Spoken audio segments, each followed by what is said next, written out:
New Delhi हमारे देश की कैपिटल है और ये है हमारे कैपिटल की बेहतरीन सड़कें।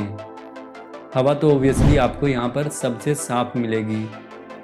अगर आपका मन कभी ट्रैकिंग करने का करे या फिर घूमने का करे तो यहाँ पर आपको बहुत ही खूबसूरत पहाड़ भी मिल जाएंगे। कुछ दिन पहले दिल्ली में फ्लड आया था तो लोग लिटरली नाले के पानी में नहा रहे थे। नाले के पानी से मेरा मतलब यमुना जी का पानी जो अब नाला बन चुका है। ऐसा नहीं है कि ऐसा सीन सिर्फ दिल्ली का है, पूरे इंडिया में आप किसी भी सिटी में जाओगे आपको ये सीन देखने को मिल जाएगा। क्योंकि हम लोगों के अंदर एक बहुत ही प्यारी सी आदत है, हम जहाँ पर भी खाते हैं वहीं पर थूक देते हैं। हम गाड़ी से कचरा उठाते हैं और डायरेक्टली बाहर फेंक देते हैं क्योंकि ओबियसली साफ करने वाला कोई और ही होगा, हमारा क्या। अगर आप सर्च करोगे dirtiest country in the world तो इंडिया आपको टॉप पर मिलेगा या फिर टॉप 10 में तो मिल ही जाएगा। तो ऐसी क्या खास बात है हमारे अंदर कि अफ्रीका की जो पुअरेस्ट कंट्रीज़ हैं, जो टाइम पर खाना भी नहीं खा सकती, वो भी साफ़ सफाई में हमसे आगे हैं। कोई भी पीएम आ जाए, वह कितना भी इनिशिएटिव ले लें, लेकिन हमने तो कसम खा रखी है कि हम नहीं सुधरेंगे। ऐसा क्यों है हमारे अंदर? इतनी प्यारी आदतें हमारे अंदर आई कहाँ से? इसको समझने के लिए हमें थोड़ा इतिहास को समझना पड़ेगा। तो इंडिया के ऊपर लगभग 1000 सालों से इन्वेजन हो रहा है और जब भी कोई आपके ऊपर इन्वेजन करता है तो आपको 2 या 3 चीज़ ज़रूर बताता है कि आपका रिलीजन और कल्चर जो है वो बड़ा ही बेकार किस्म का है और आप बड़े ही इन्फेरियर किस्म के इंसान हो, तभी तो आप हार गए उससे। अब क्योंकि इस एरिया में लगातार इन्वेजन होता रहा है, इंक्लूडिंग करंट पाकिस्तान, जिस एरिया में इन्वेजन नहीं हुआ, जहाँ पर माइग्रेशन ज़्यादा नहीं हुई, वो एरिया आज भी आप देखोगे तो बहुत ज़्यादा साफ दिखेंगे। नॉर्थ ईस्ट इंडिया को अगर आप कंपेयर करोगे बाकी इंडिया से तो नॉर्थ ईस्ट आपको काफ़ी साफ मिलेगा। इनफैक्ट मेघालय का एक गांव है जो कि क्लीनेस्ट विलेज है पूरे एशिया के अंदर। मुग़ल के बाद आए थे ब्रिटिशर और वो हमसे इतना मोहब्बत करते थे कि वो हमें बंधुआ मजदूर बनाकर कहीं भी भेज दिया करते थे, कभी फिजी, कभी मॉरिशस, कभी अफ्रीका, जहाँ मन करा पटक दिया।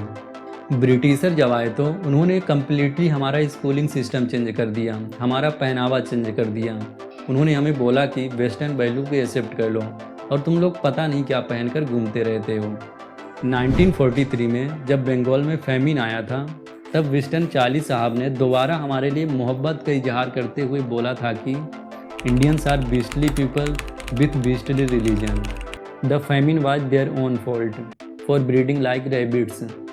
अब क्योंकि ये लोग हमसे इतना प्यार करते थे तो इन्होंने 1765 से लेकर 1938 के बीच आज के एस्टीमेट के अकॉर्डिंग $45 ट्रिलियन यहाँ से चुरा कर ले गए और सामान को इधर से उधर बाकायदे ले जाया जा सके, इसके लिए बढ़िया रेलवे सिस्टम बना दिया था और सैनिटेशन के ऊपर बिल्कुल भी खर्च नहीं किए, जिसकी वजह से लोग डायरिया और कोलरा जैसी बीमारी से मर रहे थे।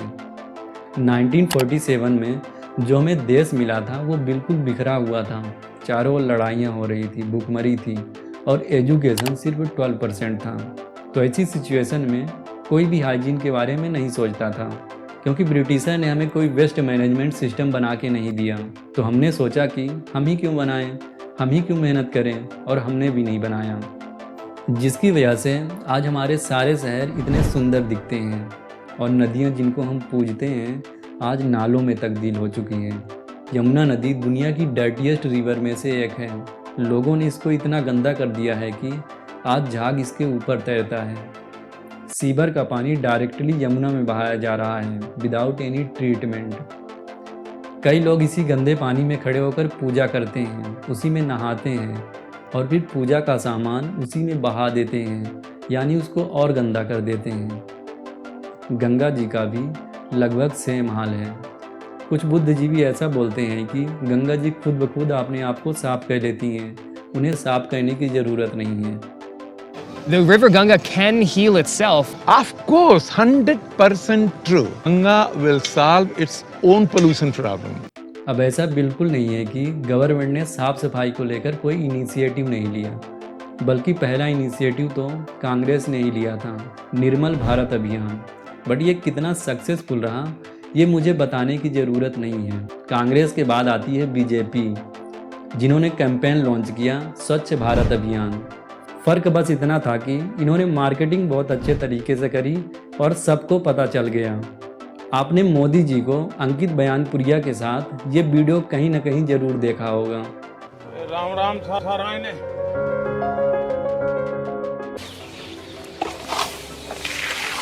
तो मार्केटिंग में तो इन्होंने कोई कमी नहीं छोड़ी, बट अगर इस कैंपेन के सक्सेस को एनालाइज करें तो इनका कहना है कि इन्होंने 40 मिलियन टॉयलेट बना कर दिए और 100% सैनिटेशन का एक्सेस दे दिया है लोगों को।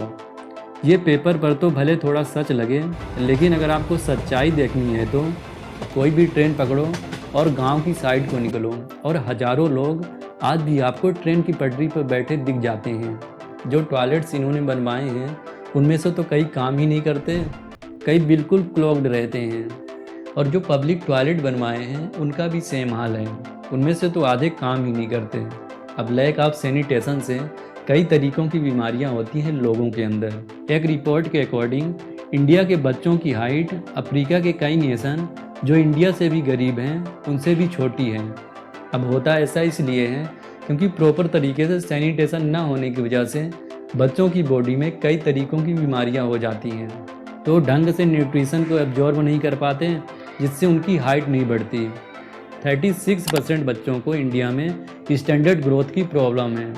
अब शहर में जो लोग रहते हैं उनके लिए बड़ा आसान होता है गांव वालों को थोड़ा नीची नज़रों से देखना और ये बोलना कि ये लोग तो ऐसे ही होते हैं, ऐसे ही रहते हैं, इनको कितनी भी सुख सुविधाएं दे दो ये लोग ऐसे ही करेंगे। बट शहर वाले ही कौन से बड़े अच्छे तरीके से रहते हैं। गाड़ी से जा रहे होते हैं अपने बच्चों के साथ और रैपर उठा के बाहर फेंक देंगे। मेट्रो से जा रहे होंगे और वहीं मूंगफली खाकर छिलके गिरा देंगे। कुछ लोग वहाँ बीड़ी फूंक रहे हैं आजकल, और पान और पिचकारी का तो बहुत ही पुराना रिश्ता है।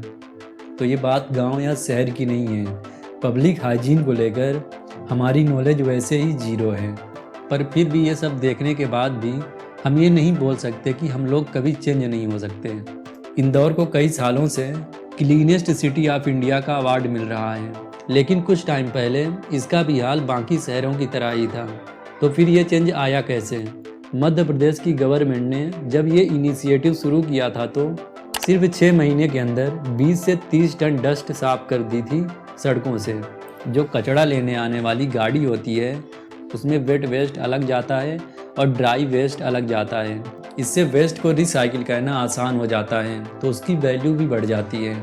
तो जब वेस्ट का यूज करके जो पैसा बनता है वो आपके ही शहर में यूज होता है, यानी आपके शहर का कचरा आपके शहर को और सुंदर बनाएगा। और ये जो सफाई कर्मी है इंदौर में, ये दिन रात काम करते हैं अपने शहर को साफ करने के लिए।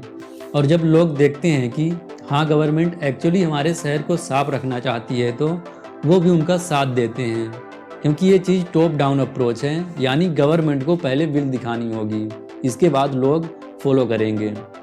जो भी चेंज आता है सोसाइटी में वो पहले एलीट में आता है, फिर मास उसको फॉलो करती है।